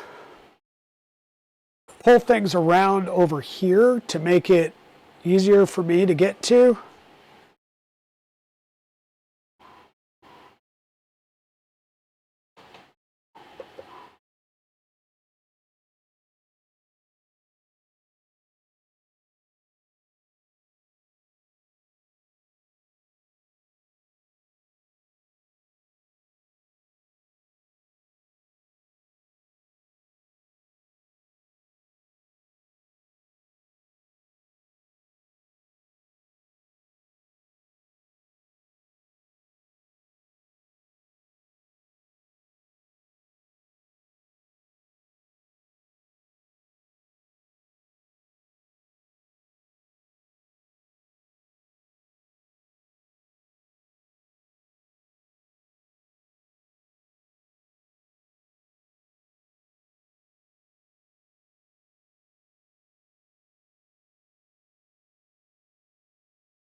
Sorry, guys and gals. Sorry, I got quiet all of a sudden. Trying to focus on this frickin' wiring to make sure it stays in place when I go to melt this solder in here.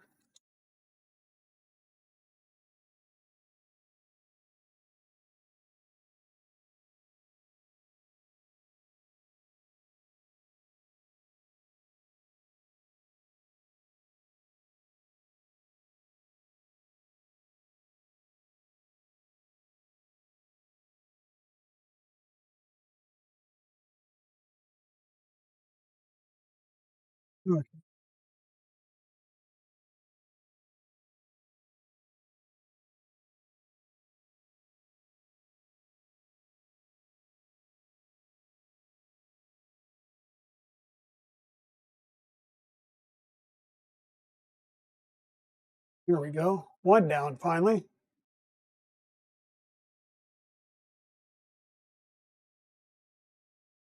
Well, yeah, so you'd have one for each part cooling fan and one for the hot end fan. And if at least the hot end fan has a tacho, that's good. And that's what you're getting with the whatchamacallit, the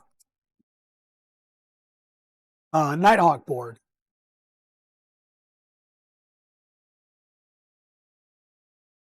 And like I said, I've been really, really impressed with the Nighthawk board so far.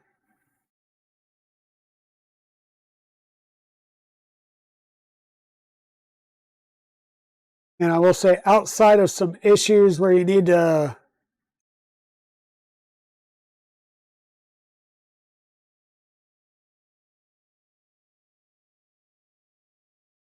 outside of some issues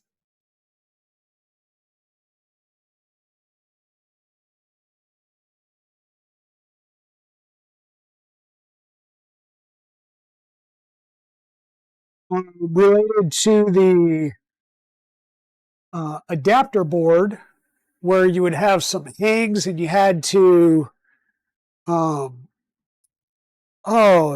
have to go in and do something with one of the wires, or surface mount resistors. You had to pull a surface mount resistor off. Beyond that, it's a great little board. All right, so I need to depin this. And I had the availability of somebody with a lot better eyesight and hand-eye coordination than I to try and remove that one resistor that needed to be removed.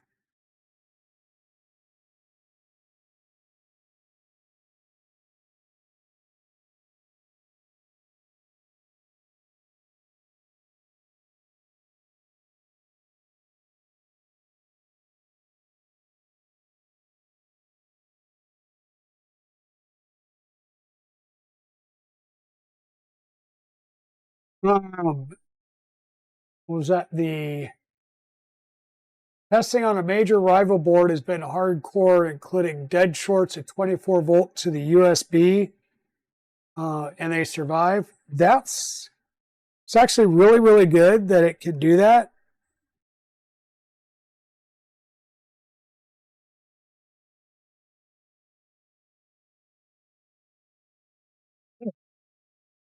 Sorry about that.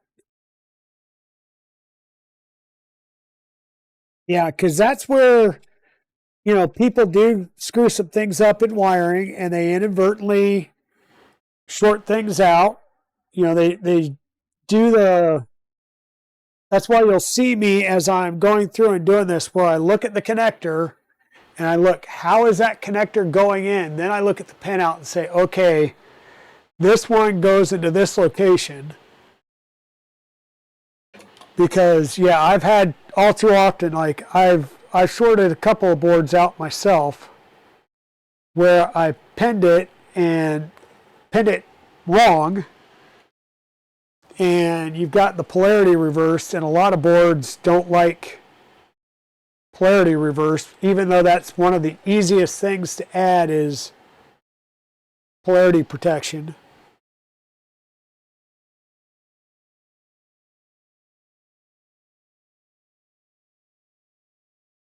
It's simply adding a one-way diode.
One down, one to go.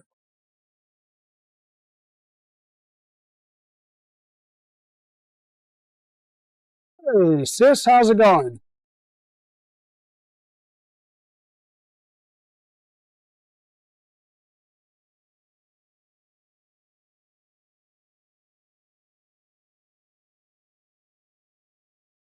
Alexa, stop.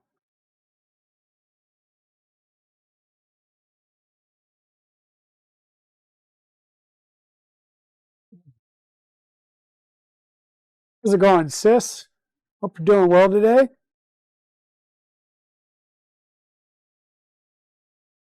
We are living our finest dream here, wiring up the tool head for our dragon burner. And yeah, my RGB wire sticks out too much. I'm going to need to trim this down and make it shorter. And then this and our wiring for the, yeah, let me go ahead. I'm going to trim this down.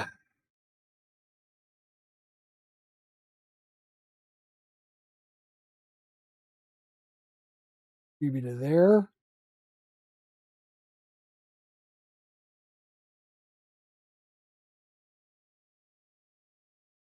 I mean, not that much, but that's going to make the difference on how far it sticks out the back. So I'll just go through and pull these pins out, and we can repin and reuse the same JST connector. Thanks, sis. Yeah, this is the Micron build for Zura, aka Blue Chocobro, in chat. He goes by many different names. And we're trying to get this done because this has to go to 3D Printopia with us to go back to Blue Chocobro. Brookside wants to, Brooks Bricks wanted to collaborate. I missed that. They canceled their request. That's good. They probably didn't realize they were clicking on me, but because I don't know who that is. Yeah, so this is a build for Blue Chocobro, who had to dip off for a work call earlier. And I'm waiting patiently for him to get back on here because I do need to ask him a question.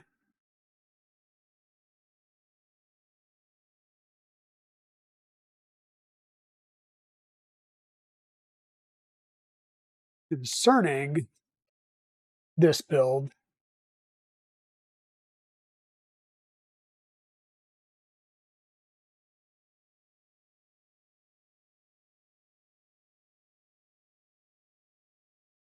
I know he has given me license to do what I feel is right, but I still like to,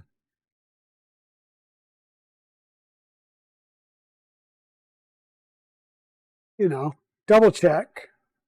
It's always nice and polite. Okay, so this connector goes in that way. The top connector of the RGB is positive. So we'll do strikingly positive. I will say that, just the general size of the machine is making the wiring so much more fun.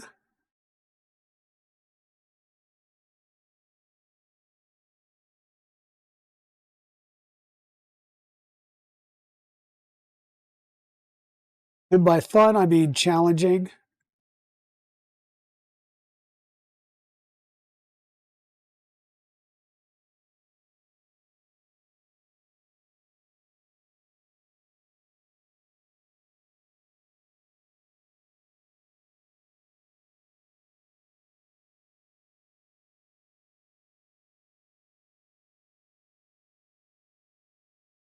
Signal is normally in the middle, right? Yep.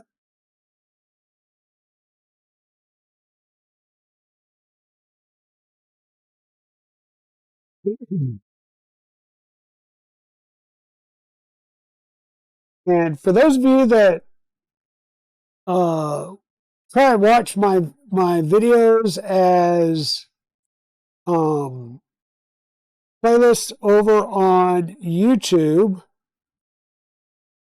not a single video in this series has been moved over yet. I've got to start sending those over today. Knowing YouTube, it's going to take a couple of days for all of it to go over. I've got to edit to remove some of the, the starting soon stuff out of the middle of it. That's been one of the things I've gotten complaints about, is the long length of the starting soon screen over on YouTube. So I'm going to kill that. And I'll get these updated over there on that side and available.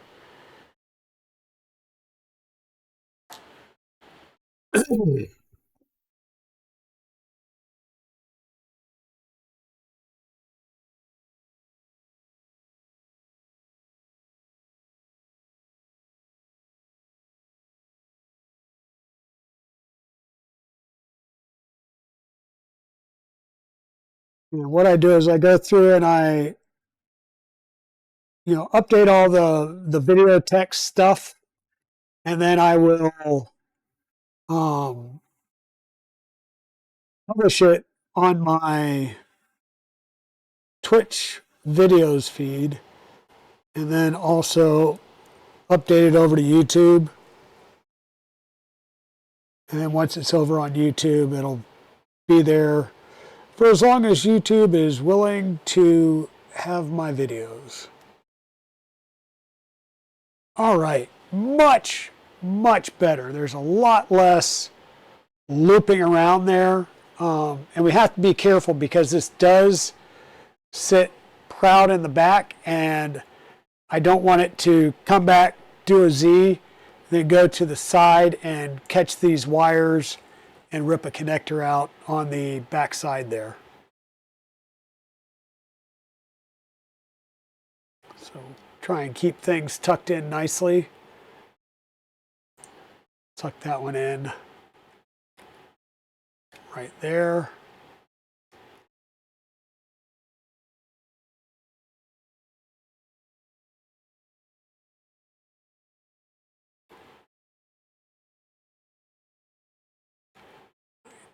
We'll do that. Okay. So we still have our upper probe, which it says to put into PB6 and ground, which is the probe connector on the bottom left, which is straight DuPont pen connectors. I really, really hate doing that. the other option is the 5-pin in-stop connector here, where we can go to ground and a pin. The downside to that is we would still need a pin, 5-volt, and ground for the the piezo probe, because I think we just need the 3 wires. I still need to double, triple, quadruple check that, and we need to do the underdeck fan still. I'm debating whether I want to try and cat up a den mount for these, or if I want to, because they're Honey Badger fans that do have tachometers, we do have tacho capability. Do I want to plug in and deal with tachos or not?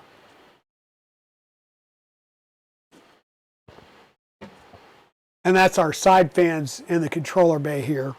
I also need to route a physical network cable to one of our 2 ends there. I'll probably try and route that away from primary power if possible. Yeah. No way to get from here to one of these without going around to power. So we'll take it around the power, probably come out on the right side. Either way, I'm going around. Well, I guess this way would be DC. But then I'd have to bring it all the way down around to this side, which might be wise, and it depends on the size of the cable that was provided. And then I'll do a little bit more wire management up underneath here too, just add some zip ties in. I did try and leave a little bit of pigtail here. Not a ton, but a little bit. And we'll need to make sure that this is up and out of the way so it's not going to hit that fan either. I'm going to have to figure something out there. That is just a little too loose. But yeah, right now it is 8 o'clock though, which, well, it's 8:10 now. I am going to go ahead and call it a day. I need to actually get something to eat for dinner and, you know, do that whole adult thing of taking care of yourself when your spouse isn't here to look out for you and yell at you. I mean, make you eat and do things like that. So, yeah, I'm going to go ahead, call the stream now. Besides, I hear, like, we're going to find somebody to jump out to, but I hear that there's this guy that goes by the name of Jeremy or Lee Marie 3D that's doing a video on the proper way to wire up a Voron.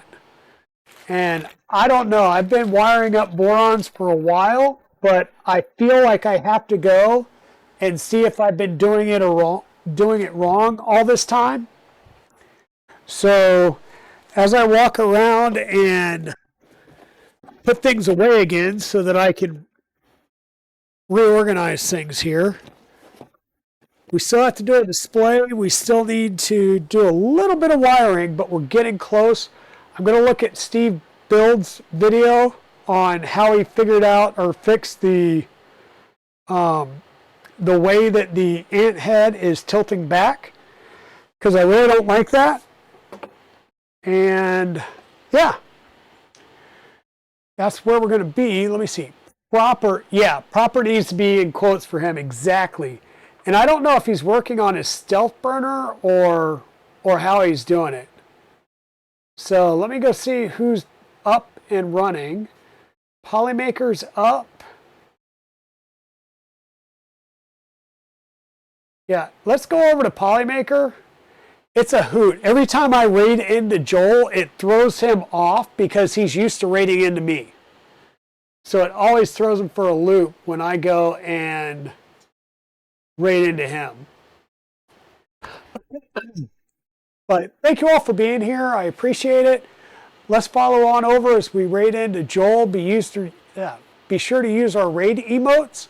We will be back definitely Thursday. I may pop up stream occasionally now. If you guys know, Miss Dragon's gone. We're coming up on 3D Printopia. So I'm going to be hair on fire trying to get stuff done, and which normally means a bunch of pop-up streams and stuff. So thank you very much, Liz. I will reach out to you. But thank you, everybody, for being here. And I will definitely see you guys Thursday, or maybe a surprise pop-up stream before then.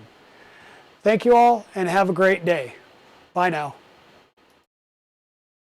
And for those of you that are following this over on YouTube, thank you so much for being here and taking the time to watch the video. If you like the content, please be sure to hit that like button down below. And also, while you're down there, click on subscribe, click that bell to make sure you get notified of future videos.